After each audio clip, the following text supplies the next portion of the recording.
Well, hello and welcome to this message. Whether you're watching this at church on Sunday or whether you're watching it online, you're really welcome. And I hope that we can learn together from this passage from Matthew's Gospel, chapter 22, 34 to 46.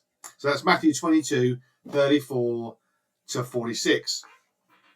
Now, I don't know whether you're any good at following instructions. Can you follow directions? Can you follow instructions that you're given?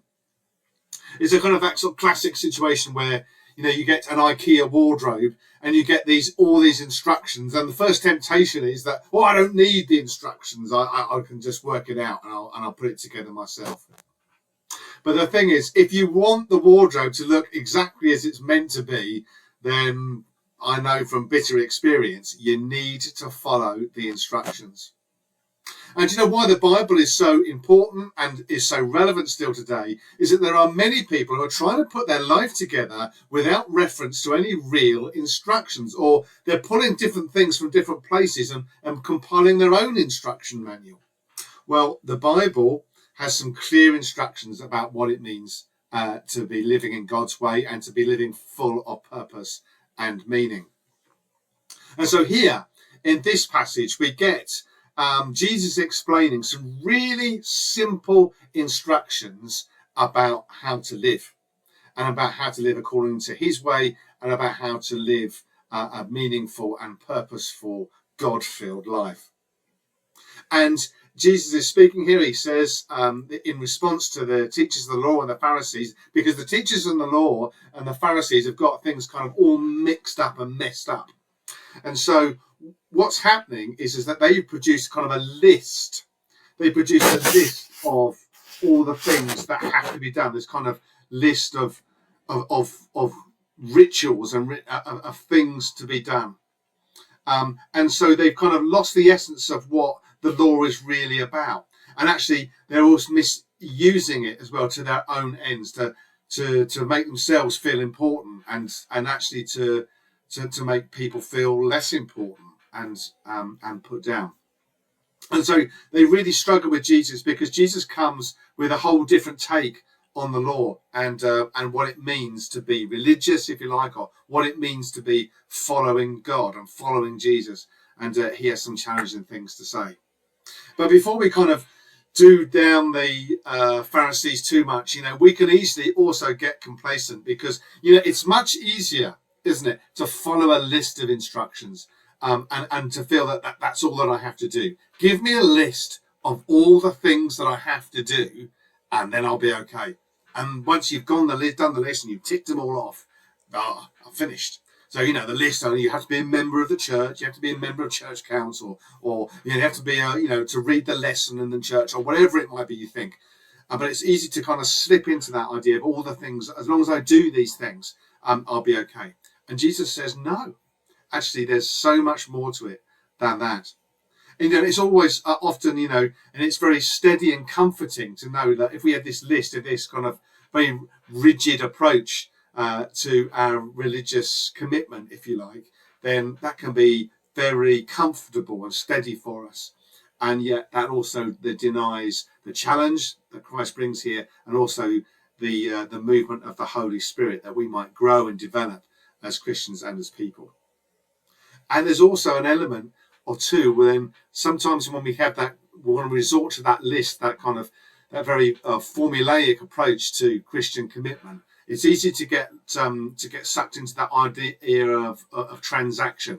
In other words, I've got if I do this, God, then you have to do that, or if I do this, you do that, and that's not the essence of where we're at in terms of Jesus' teaching.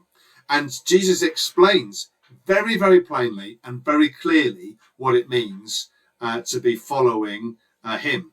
And he says, first of all, he says, love the Lord your God with all your heart, your soul, and with all your mind, and then to love your neighbour as you love yourself. And so it appears that that's really quite straightforward.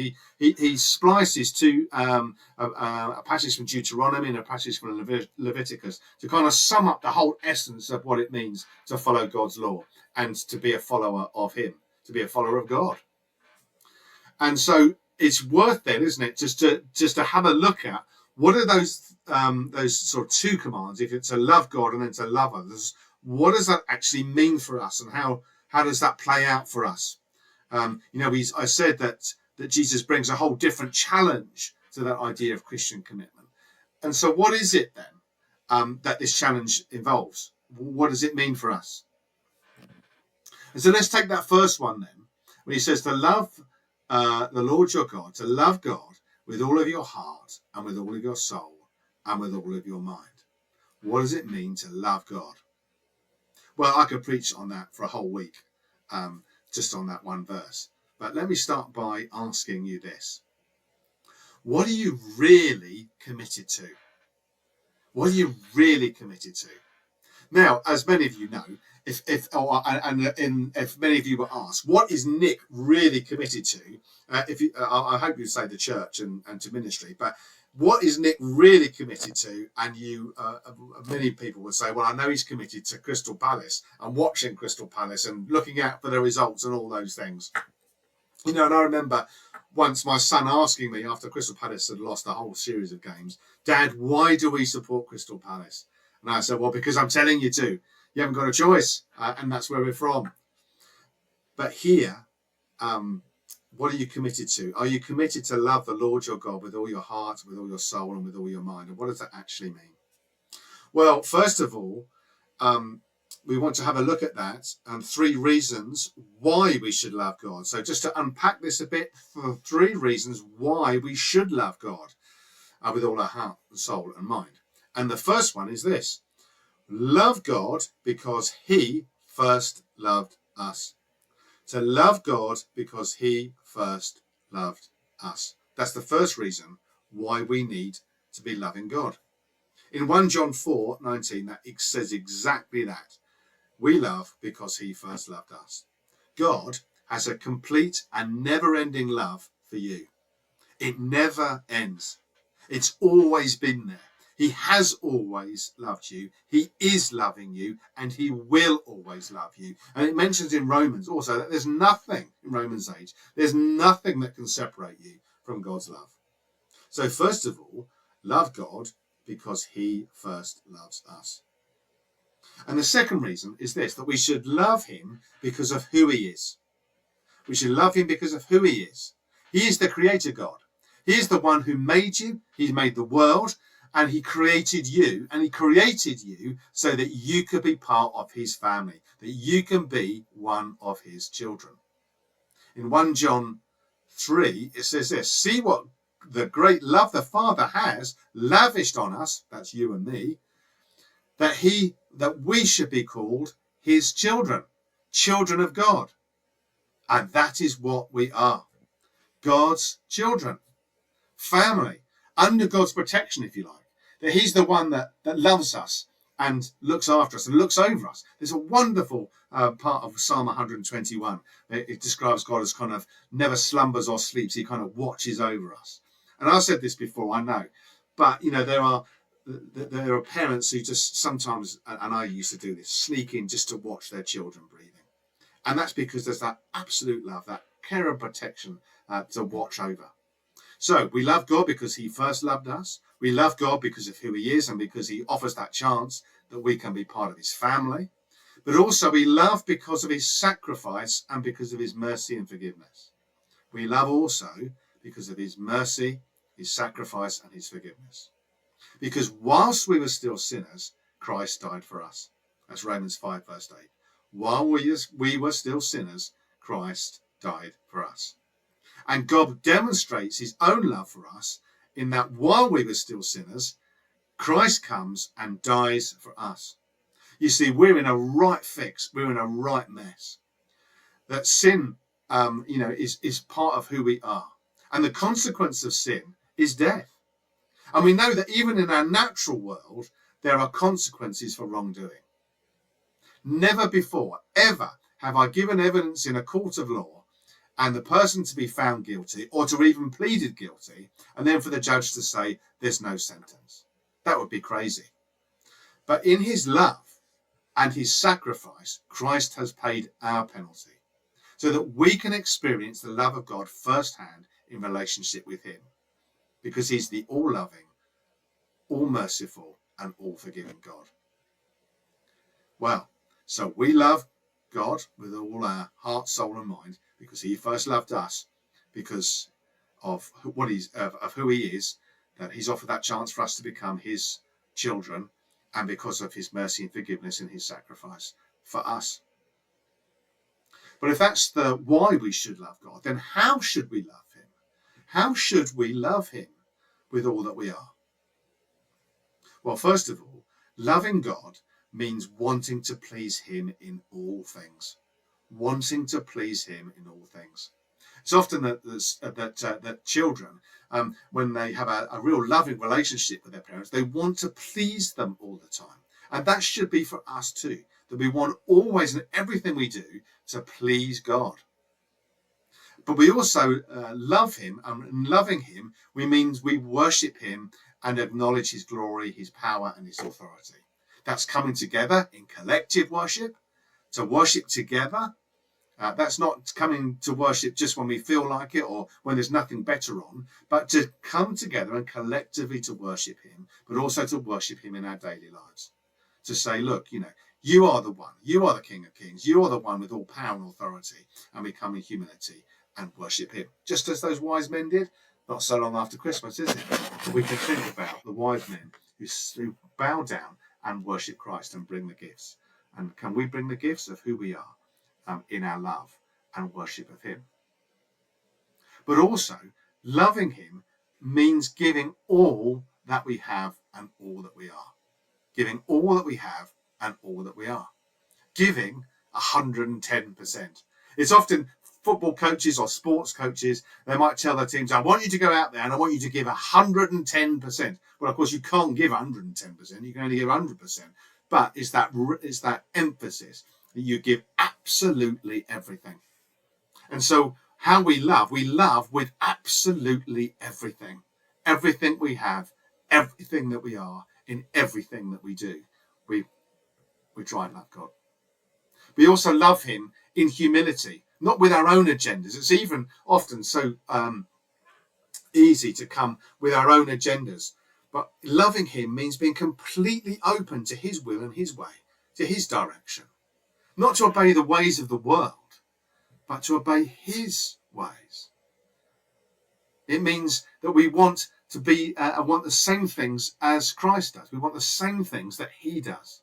So he wants to establish the values of his kingdom. We need to be loving him so that we can be part of that making a difference to the world, where Christ longs to bring change and transformation for good and light and justice, and that sets us apart from the rest of the world. And if you love him in this way, you become committed to seeing the kingdom come, for peace and love and generosity and mended relationships, and where people find him and where people experience his fellowship and his healing and his justice and his fairness and his love and his grace and all those things. If you love him, that means we do nothing out of selfish ambition or preservation for ourselves, or any sort of hollow observance, or just going down the list, but rather seeking where God is working and where he longs to see his kingdom come. So I want to encourage you this morning, or whenever you're watching this, to love him with all that you have and all that you are, to be open to God and how his kingdom can come in and through you. So first of all then, love God with all of your heart, with all of your soul, and with all of your mind. In other words, with all of you. Well, if that wasn't challenging, then the next bit is perhaps even more challenging, because Jesus says, love the Lord your God with all your heart and with all your soul and with all your mind. But then he also says you need to be loving others. You need to be loving others, just as Christ has loved you. So then you need to love him and then love others. Well, I don't know if you've ever heard yourself say these things, or whether you've heard others say these things. People say, I love my house, or I love my car, or I love my bed, or whatever it might be. And I often hear, perhaps even more modern times, people will say something, and that you agree with, and you might say, or other people might say, I love that. I love that. Well, what does it mean to actually love something? I mean, really love. I mean, can we really love things? Well, Jesus here asks us not to love things, but to love our neighbour. And I haven't got time to cover all of who that is, but we are called to love our neighbour. And in 1 Corinthians 13, Paul describes love as this. And therefore, it's a bit like a description of God, really, if you think about it. So love is patient, love is kind, it doesn't boast, it is not proud, it is not rude, it is not self-seeking, it is not easily angered, and it keeps no record of wrongs. It doesn't delight in evil, but rejoices in the truth. And it always protects, and it always hopes, and it always perseveres, and it never fails. And that statement was written in something called the present continuous tense. In other words, we are to practice those values of love over and over and over again. A bit like, when we used to learn times tables or quotes from Shakespeare or whatever it might be. We're to practice them over and over and over again so they become more and more of who we are and become more and more natural in who we are. And so that we adopt those values of love, not only towards God, but also towards other people. So that we're never proud or rude or boastful. We don't self-seeking or we don't get easily angered. We don't keep any record of wrongs, but we're always delighting in the truth. And we're always looking to protect and to trust and hope and persevere. We're to practice these values of love as we engage with others. And that's really tough. Because sometimes we're called, and then therefore, to love people who maybe we don't like, or we don't agree with, or we even think are undeserving. But nonetheless, there is the call to love, and to love our neighbour.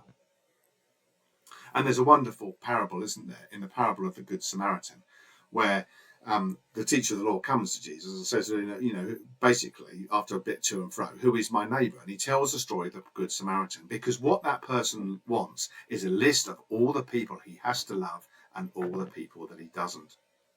And then right at the end, he can't even bring himself to say the word Samaritan, because the Jews and Samaritans really don't get on at all. And yet the point that Jesus is making is that Samaritan, for that person, is his neighbour. Anyone who is in need is your neighbour. Now that's really tough, isn't it? Because sometimes, as I said, we find it difficult to love everybody. And sometimes, let's be honest, we find it even difficult to love everybody in church, let alone everyone outside as well. Because some people can be aggravating. And that's the time when we're really called to embed those values of love. There's a bit of in Rick Warren's book, Purpose-Driven Life, when or was it Purpose-Driven Church, one of the two, when he talks about something called extra grace required, EGR. And he calls sometimes there are EGR moments in our life. In other words, when something's really going on top of us and we might be able to mention, just to ourselves, EGR, extra grace required. And I remember sitting in chairing a church council in one of my previous churches in another circuit prior to this one. And things got a little bit heated and tense. And we've been talking about this in a whole church Bible study. And I saw one person lean forward and whisper in another person's ear, EGR, as things got more and more tense. EGR, extra grace required. That idea of loving everyone in that complete way is an immense challenge. I mean, I find all sorts of things difficult. But one is that love is not self-seeking. I mean, that's really difficult, isn't it? It doesn't seek anything for itself. And also, love keeps no record of wrongs. Keeps no record of wrongs. There's an old joke that says that, yesterday I had a row with my wife and she's gone all historical. Don't you mean hysterical? No, historical. She keeps bringing up things I've done wrong over the last 20 years. Well, our love is to be never self-seeking, doesn't keep records of wrongs, but always wants to protect, always wants the best for the other person. And that means loving others can be tough. For it's always supporting, it's always encouraging, it's always seeking the lost, it's always for the other person. And there will be an outpouring of love towards others in need, so that when others who present themselves to be in need, we go to them and to be with them and uphold them, and with all those values of love. Our love for others entwines with the love that God has for us and the love that he has for others. And God has a great love for the poor, a great love for the poor. And we are to embody this. You know, quite startlingly, I was reading that the figures for child poverty in the UK are completely shocking. It says 4.5 million children are currently living in poverty in the UK. And then if we want to put it on a global perspective, I was reading a horrifying figure that 1 in 3 people in our world, that's 2.2 billion people, don't have access to clean and safe drinking water. 2.2 billion. But also, we love others. It impels us to act. It impels us to look out for those who are in need. But it also means that we offer sanctuary to those who are in need. We offer physical help and emotional and spiritual support. We're to do that for each other, and we're to do that for others too outside the church. We don't ask for anything in return, but rather offer an outpouring of love that simply seeks the very best for that person.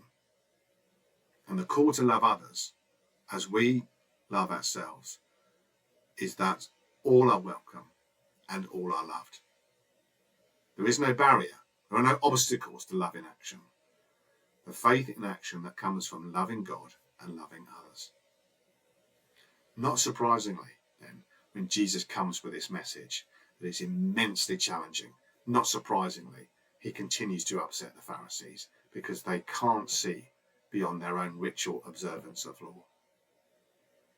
But rather for us then, as we bring this right up to date, let us come together, and as we come together and love God with all that we have and all that we are, that was the focus of our current covenant service, that we love our neighbour, that we may be open to the challenge that this brings. May we be open to the challenge of the coming of God's kingdom right here and further still, in the love of God that he has for us, that we then respond by loving him and loving others as we seek to receive his love and to show that love to others. Well, that is a challenge. But please be encouraged, and be encouraged to love God with all your heart, with all your soul, with all your mind, to love others, your neighbour, as you love yourself. For that is the simple instruction and a summary of all the laws of God and the rules. So do take care and God bless. Thank you for listening, whether that's in bite-sized chunks as you've watched it online, or had to sit down through this whole time together in church. But I look forward to speaking with you soon and following up on that message of loving God and loving others. Do take care and God bless.